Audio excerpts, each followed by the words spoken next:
Coming up next on News 7 at 5, the judge in the O.J. Simpson trial orders a hearing for a defense witness threatening to leave. And a detective describes police activity at the Simpson estate after discovering the murders. A nicotine patch might do more than just help people quit smoking. It might help Alzheimer's patients. And we'll introduce you to a woman who's getting a lot of attention today. News 7 at 5 is next. Luxurious 100% cotton oversized bath towels by Martex. Incredible at $5.99. It's Linens and Things President's Day celebration.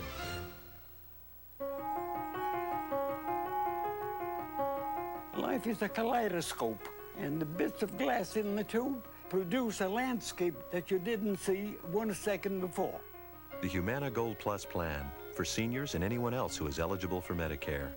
The world is absolutely intangibly beautiful. Forget about the material things to a great extent. Call now to find out how the Humana Gold Plus plan provides the security of comprehensive care with all the benefits of Medicare, plus no monthly premiums and no Medicare deductibles, and coverage for preventive checkups, eye exams, and dental exams.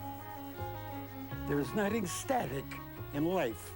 Life is a perpetual, moving phenomenon.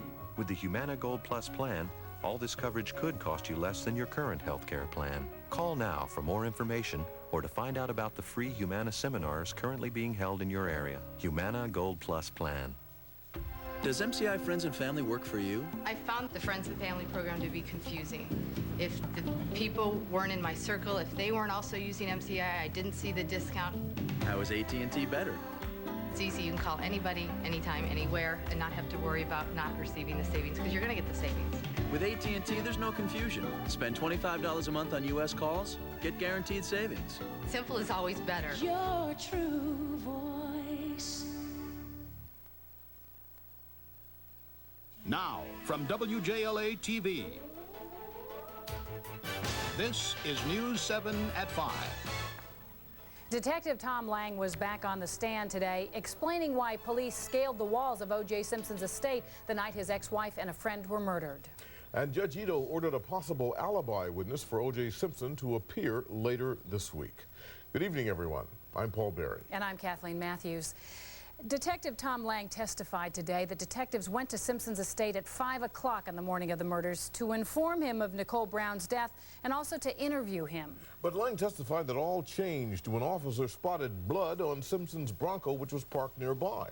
Today's courtroom highlights include minute-by-minute accounts of police activity at Simpson's estate just after the murders, and lawyers haggled about when, whether, and how a possible alibi witness for Simpson should testify. Well, News 7's Sonia Diener has been watching all of this all day, and she has more on today's courtroom development. Sonia? Paul and Kathleen will talk about that possible alibi witness in a moment. But first, testimony so far today has been from Detective Tom Lang. He said the morning of June 13th, he and 3 other officers went to Simpson's home shortly after 5 a.m. They saw a car parked near the sidewalk, a light on inside the home, but got no answer at the front gate. Detective Tom Lang testified police scaled the wall of O.J. Simpson's estate after failing to reach anyone inside and seen what appeared to be blood on the Ford Bronco parked outside. I felt that someone inside that house may be the victim of a crime, may be bleeding or worse. We could raise no one at the location, so we decided to go in. Lang said he and 3 other detectives went to Simpson's home that morning to notify him of his ex-wife's death and to conduct a preliminary interview. The defense has accused police of planting evidence at the estate. Detective Lang also told jurors he notified the Brown family of their daughter's death by phone because it would have taken too long to reach them in person. And while the way I did it was insensitive, it would have been much more insensitive for them to find out their daughter was murdered over the television. Denise Brown began to scream over the phone, what I believe to be hysterically. Before jurors entered the courtroom this morning, attorneys argued over Rosa Lopez, a woman who could provide an alibi for O.J. Simpson. The defense says Lopez has threatened to leave the country and wants her to testify early. Now, the focal point of this witness testimony, as I'm sure Your Honor understands, is presently opposed by a dog. A dog has announced that murder was occurring at 10:15, if I understand the prosecution's opening and its evidence so far. This witness says at 10:15, this man's automobile which is cast as an instrument of murder in this case, and they're locked in. They can't separate O.J. Simpson and that Bronco in their evidence. It's too late. That car was where it is usually parked when it's at home, and that is right outside the Rockingham entrance. And she saw it there. She should wait and testify in the defense case if that's what they want her to do. We don't consider her to be credible. They do. Judge Ito ordered Rosa Lopez to appear in court Friday morning. Her testimony may be videotaped outside the presence of the jury in case she's not available for her scheduled testimony. Rosa Lopez has reportedly threatened to go back to El Salvador because of media harassment. Her testimony Friday morning, if she gives it, is a precautionary measure and will only be used if she cannot be found later. We're going to take you now live to Los Angeles, where Detective Tom Lang is still on the witness stand.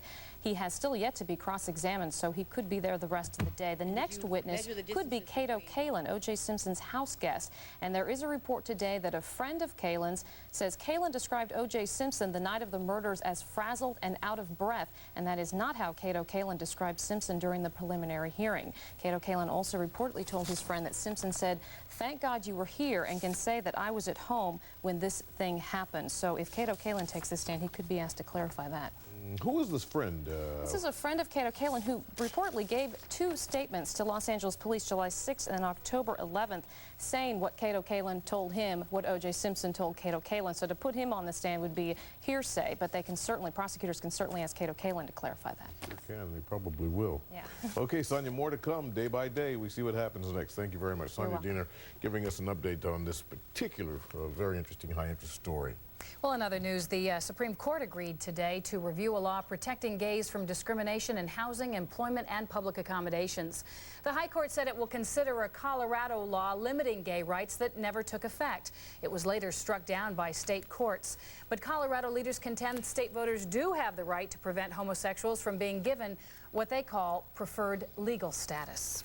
And the status of the district's finances on the minds of leaders around here. They made another pilgrimage to Capitol Hill today, one day before two key congressional committees hold hearings on ways to intervene in the city's financial crisis. House Speaker Newt Gingrich says today that the district government has to be redesigned. Gingrich is now meeting with Mayor Berry, other city leaders, and two chairmen of congressional committees who oversee the district. News 7's Brad Bell is watching all of this and is on Capitol Hill with more in today's meetings. What's going on, Brad? Well, Paul, I suspect in the year ahead we're going to be up here quite a bit because it looks like more and more of what matters to the District of Columbia is going to be decided up here in the Capitol. Well, for the second time in 5 days, Marion Barry and Speaker Newt Gingrich are meeting. They have a lot to talk about. The meeting began about an hour ago, then should be breaking up any time now. The point is that the mayor has asked for an awful lot from the federal government. He says he wants $267 million to help straighten out a Medicaid mess, and he also wants the federal government to take back a number of services. The speaker says that he wants the city government to be completely restructured. What they're working out in this meeting, that includes Eleanor Holmes Norton as well as the chairman of the two subcommittees that matter to the district, is how much power and how much each side is going to give up. How much Marion Barry is going to give up and how much the federal government is willing to give up in terms of money. This is not the only thing that's going on today, and the Hill is not the only place that things that matter to the city are happening. The mayor says that he is moving ahead with the cuts that he needs to make to get this $1 billion deficit problem in order. Among those, $68 million needs to be cut from the Department of Human Services. Much of that is going to be taken away from services to the homeless, and that has brought the protesters out. For